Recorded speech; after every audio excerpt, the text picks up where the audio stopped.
Les Ivoiriens, depuis quelque temps, demandaient à ce que l'opposition se réunisse. C'était une exigence et beaucoup ont pensé que c'était l'incapacité de l'opposition à le faire. Aujourd'hui, ils verront ou ils ont vu les forces de l'opposition, celles qui étaient présentes comme celles absentes, les candidats éliminés ou acquis pour la présidence de la République, l'élection, se sont réunis et ont passé un message. C'est au peuple de Côte d'Ivoire, le peuple souverain, qui s'est donné des textes de les faire respecter. Les politiques qui étaient ici font passer le message que désormais, vu l'ambiance politique de violation de tous les textes et la Constitution, parce que le président ne se comporte que par parjure, il a prêté un serment de protéger et de défendre cette Constitution, mais il est le premier à la violer. Les partis politiques le signalent au peuple de Côte d'Ivoire. C'est à vous, peuple de Côte d'Ivoire, de vous lever maintenant pour faire respecter cette Constitution. Le code électoral est violé en permanence et le président sortant s'est même permis de prendre une ordonnance pour modifier ce code. C'est totalement illégal. Les partis politiques réunis disent au peuple de Côte d'Ivoire, c'est à vous de vous lever, c'est vous qui êtes souverain pour mettre de l'ordre là-dedans. Le Conseil constitutionnel, la justice, le droit, les juges tranchent les affaires au nom du peuple de Côte d'Ivoire. Ce que nous avons vu avec la Cour constitutionnelle et la Commission électorale prouve que les juges qui y siègent se moquent complètement de ce peuple souverain.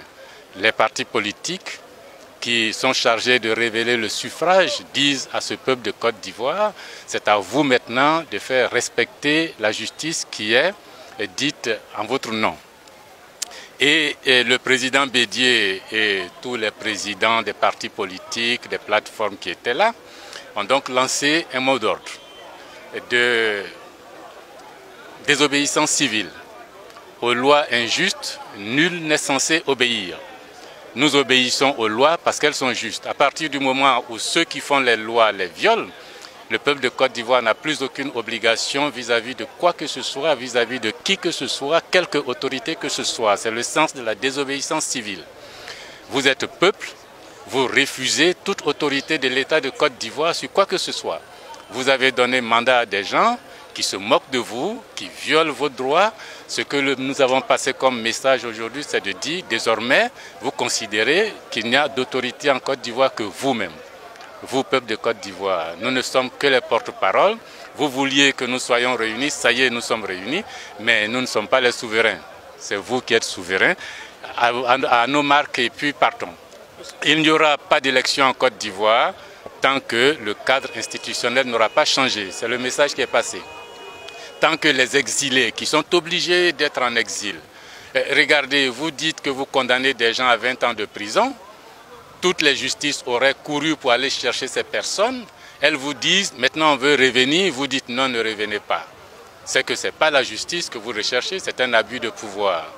Tant que ces exilés ne sont pas revenus, tant que le Conseil constitutionnel n'est pas révisé, tant que la commission électorale n'est pas révisée, tant que le président sortant ne renonce pas à se présenter lui-même comme candidat, le peuple de Côte d'Ivoire est appelé à la désobéissance civile.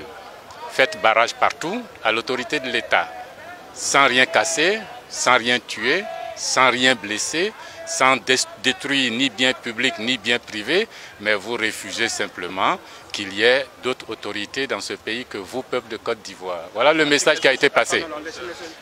Dans la pratique, c'est à chacun de voir maintenant dans les états-majors, dans les familles, n'attendez quand même pas que quelqu'un vous dise toujours ce qu'il faut faire. Il n'y a jamais eu dans notre pays de guerre civile.